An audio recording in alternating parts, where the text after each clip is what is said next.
साध संगत जी, बड़े प्यार और सत्कार से बोलना। धन निरंकार जी, सभी के पावन पवित्र चरणों में कोटि कोटि धन निरंकार। सतगुरु माता सुदीक्षा शबिंदर हरदेव जी महाराज की जय। निरंकारी राज माता गुरु बचन अवतार की जय। साध संगत जी, ये जीवन का कोई भरोसा नहीं कि ये जीवन कब, कैसे और कहाँ इसका अस्तित्व खत्म हो जाएगा। इसलिए जिस काम के लिए ये जीवन मिला है उस काम को मुका लें। कहा भी गया है, आए हो इस जहां में क्या काम है तुम्हारा, ठहरोगे किस मुकाम में, लौटोगे जब दोबारा। पंच तत्व के अधम शरीरा, क्षिति जल पावक गगन समीरा। ये पांच तत्व की शरीर साधन के रूप में आत्मा को मिली है। ये समय के मुताबिक कब, कहाँ, कैसे नष्ट हो जाएगी इसका कोई गारंटी नहीं। इसलिए संत महापुरुष चेतन करते हैं, ए इंसान, अभी से तू अपने आप को संभाल ले, सजा ले, संवार ले। अपना आज सवार ओ बंदे। मनुष्य को कहा जा रहा है कि अपना आज सवार ओ बंदे, कल आए या ना आए, जन्म अमोलक हार ना बंदे, कल आए या ना आए।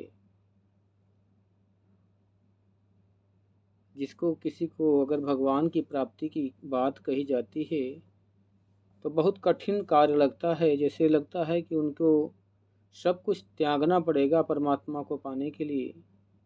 घर द्वार छोड़ना पड़ता होगा, बीवी बच्चों को छोड़ना पड़ता होगा। मन के ख्यालात ऐसे होते हैं कि तब जाके कहीं प्रभु परमात्मा की प्राप्ति होती होगी। लेकिन साध संगत जी, इस परम पिता परमात्मा को प्राप्ति के लिए आज सतगुरु माता सुदीक्षा शबिंदर जी बड़े ही सरल और सहज मार्ग से इसको पाने की जो विधि सतगुरु के द्वारा इसे जन जन तक पहुंचाई जा रही है साध संगत जी, जिसके विषय में लिखा है कि हर कण भीतर वास हरि का। सुनते तो थे साध संगत जी कि कण कण में इसका वास है, पर मन मानने को तैयार नहीं था, क्योंकि मन को ठोस कोई सबूत, कोई तथ्य मिलता नहीं था। सतगुरु ने कृपा करके ये बताया कि ये जिस रूप में, जिस रंग में हमारे अंग संग है, इसको इसने दिखाया। तब जाके विश्वास हुआ। तब ये मन बोला कि हर कण भीतर वास हरि का, जंगल जाके क्या लेना, धड़कन से भी नेरे है तो शोर मचाकर क्या लेना। अब शोर मचाने वाली जो बात है साध संगत जी, प्रैक्टिकल जीवन में है कि जब भी कभी कोई ख़ास वजह होती है, ख़ास कोई प्रॉब्लम आती है जो डिफ़िकल्ट हो जाती है ज़िंदगी में, जो लगता है कि अब ये कटने वाली नहीं है, तो उस समय साध संगत जी, जब हम जहाँ जिस स्थिति में, जिस भाव में होते हैं, ना तो वहाँ मंदिर का स्थान होता है, ना ही किसी गुरुद्वारे का, ना ही किसी धर्म तीर्थ स्थल का। और वहाँ से हमारी लीव जब इस परम पिता परमात्मा से जुड़ती है, अरदास करती है, अपने विषय में फरियाद करती है कि जिस कठिनाई में मैं हूँ, हे प्रभु परमात्मा, इस कठिनाई से आप ही पार लगा सकते हो। बिना जाने, बिना समझे ये अरदास हो रही है, लेकिन परमात्मा सुन रहा है, सब कुछ सुन रहा है और पूरा भी कर रहा है। तो साधु संगत जी पूरा तो कर दिया, खुश हो गए कि हमारी अरदास परमात्मा ने सुन लिया, स्वीकार कर लिया और हम उस मुसीबत से पार भी हो गए। बट हमने कभी ये क्वेश्चन अपने माइंड से पूछा कि जिसकी फरियाद जिस जगह पे हम कर रहे थे वो स्थान कौन सा था। क्या वहाँ कोई फूल माला थी? क्या वहाँ कोई प्रतिमा थी? क्या वहाँ कोई तीर्थ धाम था? क्या वहाँ कोई भगवान का स्वरूप चिन्ह था?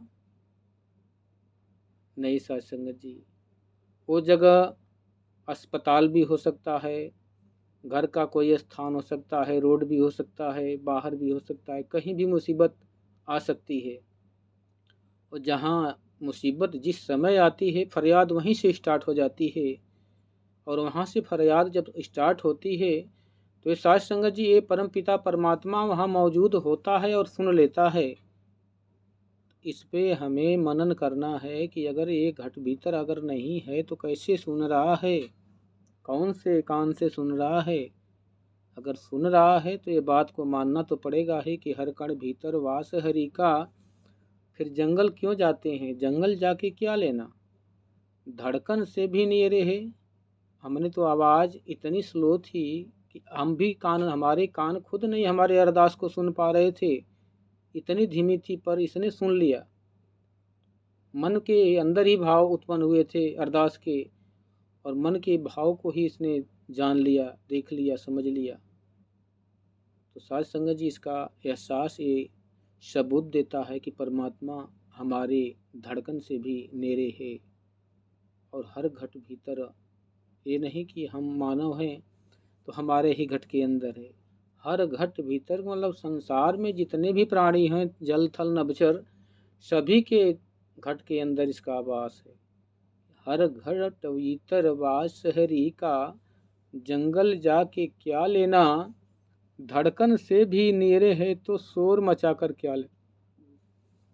और वो भी फिर लिखते हैं कि सुख से मिल जाए यदि स्वामी, सुख से मिल जाए यदि स्वामी तो दुख उठाकर क्या लेना। अब बात यहाँ संसारिक दृष्टि से देखा जाए तो जब भी जीवन में कोई भी काम को हासिल करना होता है तो इंसान यही समझता है कि सहजता से प्राप्त हो जाए, चाहे वो वस्तु हो, रिश्ता हो, या कोई भी मंजिल हो। इंसान सोचता है कि सस्ते में भी हो और कठिनाई भी ना हो और क्वालिटी भी अच्छी हो। यही प्रयास इंसान का होता है हर वस्तुओं को प्राप्त करने में। फिर साध संगत जी हम भक्ति में अगर ये बात लिखी जा रही है शास्त्रों में कि इसको आसानी से पाया जा सकता है, तो फिर हम अपने आप को उस भक्ति में क्यों झोंक रहे हैं? उस कठिनाई की भट्ठी में इस आत्मा को, मन को क्यों झोंक रहे हैं? इस शरीर को क्यों तपा रहे हैं? अग्नि को क्यों कंदराओं में जाके भूखे प्यासे रह के इसको सजा कर रहे हैं? जब ये सहज में प्राप्त हो सकता है तो सहज में प्राप्त करने के लिए हम तैयार क्यों नहीं हो पाते हैं? इसलिए सत्संग, क्योंकि हमारे अंदर जो है वो इतना भयंकर रूप ले रखा है अहंकार ने, जो झुकने का नाम ही नहीं लेता, खुद की हार मानने के तैयार ही नहीं है। उस भीष्म की तरह अखंड बनकर, इस महाभारत के भीम की तरह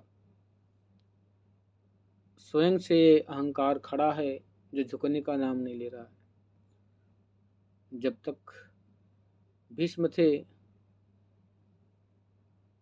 स्वाभाविक था कि कौरवों को जीत पाना, पांडवों को कौरवों का हरा पाना बहुत ही नामुमकिन था, क्योंकि उन्हें इच्छा मृत्यु की वरदान था।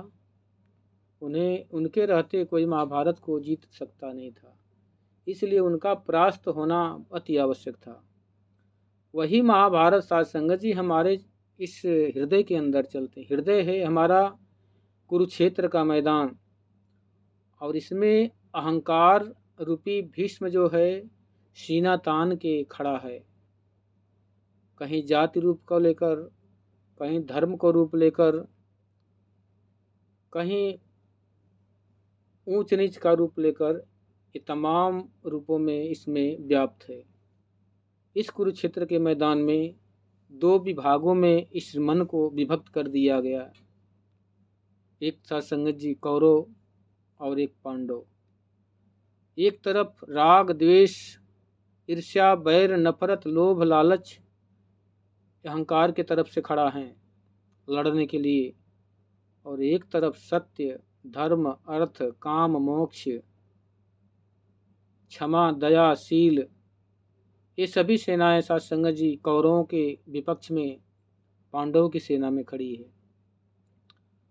अब दोनों के अंदर जो चर्चा हो रही है गीता की, दोनों सेनाएं आमने सामने इस हृदय के अंदर, हृदय के कुरुक्षेत्र के अंदर खड़ी है।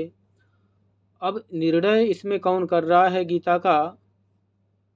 जो हमारा आत्मा है, मन अर्जुन बना हुआ है, आत्मा इसे ईश्वर रूप लेकर सतगुरु के रूप में इसे समझा रही है, बता रही है, चेतन कर रही है। ये क्रम सभी के अंदर चल रहा है, लेकिन सत्संगत जी हम अपने मन को, आँखों के ऊपर पर्दा डाल के अज्ञान का, इस मार्ग से बाहर निकल जाते हैं और इस चीज का, रहस्य का पर्दा उठ नहीं पाता। और ये अज्ञानता, यहाँ की चूक हुई, कई जन्मों तक ये अंधकार हमारा साथ छोड़ा। जब क्षण मात्र में ही कल्याण होने का चांस था, उस तरह अगर अर्जुन की तरह प्रश्न करता, खुद से इस आत्मा के आवाज को सुनता, तो कल्याण इसका क्षण में हो जाता था। लेकिन इसने अपने झूठे अहंकार को, झूठे शान को लेकर खड़ा है उस दुर्योधन की तरह लड़ने के लिए, जो जानता तो था कि मैं जीत नहीं सकता हूँ, अत्य मार्ग हूँ, परमात्मा शक्तिमान है, बट उसकी जो शान बांध थी वो उसे झुकने नहीं देती थी। इसी प्रकार सत्संग जी इंसान के अंदर वो चीज़ें मौजूद हैं जो आवाज़ लगाने पे उन्हें झुकने के लिए मजबूर नहीं कर पाती, उन्हें सीना तान के खड़ा कर देती है कि मैं ऊंचे खानदान से हूँ, मैं ऊंची जाति का हूँ, मेरा लेबल कुछ और है, इनका लेबल कुछ और है। इसी भ्रम में सत्संगत जी हम परमात्मा से दूरियां बनाते चले जाते हैं, और ये परमात्मा का डगर इतना कठिन हो जाता है कि हम दिखावे की भक्ति में ही अपने जीवन को हार जाते हैं कि जीती बाजी हार गए हम, किस्मत ही कुछ ऐसी थी। जीतते जीतते बाजी को हार गए, हाथों में बाजी दोनों हाथों में आई थी, और शान आन बान के चक्कर में इस बाजी को हार गए। तो सत्संग जी इसी से चेतन करने के लिए सदगुरु माता सुधा जी सहजता अपनाने के लिए चल रही हैं। आओ रब के दर्शन कर लो, कह दो सभी इंसानों को, सतगुरु क्षण में मानव कर दे हम जैसे हैवानों को। पापी कपटी अज्ञानी को प्रभु के संग मिलाता है, दूर करे सब मन की चिंता, मन का कमल खिलाता है। सत्संगत जी इस हृदय के अंदर प्रभु को विराजमान करना है, इस मन के ऊपर, मन के अंदर प्रभु परमात्मा की याद बसाना है। जिस मन में संसार बसा है वो मन ठोकर खाएगा, जिस मन में निरंकार बसा है वो मन मंजिल पाएगा। अब हमें ये सोचना है कि मैंने संसार बसाना है या निरंकार बसाना है। परिणाम दोनों का सामने है, पहले ही परिणाम घोषित कर दिया गया है कि जो मन संसार बसाएगा वो मन ठोकर खाएगा, जो मन में निरंकार बसा है वो मन मंजिल पाएगा। मंजिल पाने का मतलब कि जिस सफ़र पे ये निकली थी उस सफ़र को प्राप्त कर लेगी। ये आत्मा मोक्ष के सफ़र पे निकली थी, इस मानव शरीर में अपने अस्तित्व को पाके अपने आप को मंजिल को प्राप्त कर लेगी। तो सत्संग जी दास को यहीं से अपनी बाणी को विराम देते हुए आप सभी से क्षमा चाहता है कि कोई भी बात को समझ में आए तो इसे अपना लेना, समझ में ना आए तो मन के गहराइयों में इसे मत लेना कि कोई विडंबना हो। ये एक सामाजिक, शास्त्रिक और सहज रूप से मानवता का संदेश सदगुरु का जन जन तक पहुंचाने का कार्य होता रहता है सत्संग, जिससे हमारे जीवन में सुखमय, सहज और सरलता आती है। सत्संग की सदा नम्रता मन में धारो, ये सतगुरु का कहना है। शीश झुकाकर जग में चलना ये सेवक का गहना है। नल के आगे शीश झुकाओ तो यह प्यास बुझाता है। पानी जो जो नीचे चलता, फल जो जो है वृक्ष पर लगता तो झुकता जाता है। पानी जो जो नीचे चलता सागर बीच समाता है। कहें अवतार नम्रता वाला जन ही प्रभु को पाता है। नम होना पड़ेगा सत्संग जी, झुकना पड़ेगा। सारे अस्तित्व कहते हैं कि दाना खाक में मिलकर गुले गुलजार होता है। एक दाने से बीज से वृक्ष बनने में अपने अस्तित्व को मिटाना पड़ता है। इसी प्रकार सत्संग जी झूठे आन शान बान को हमें भुलाकर इस परम पिता परमात्मा के चरण में आना पड़ेगा। प्यार से कहिए धन निरंकार जी।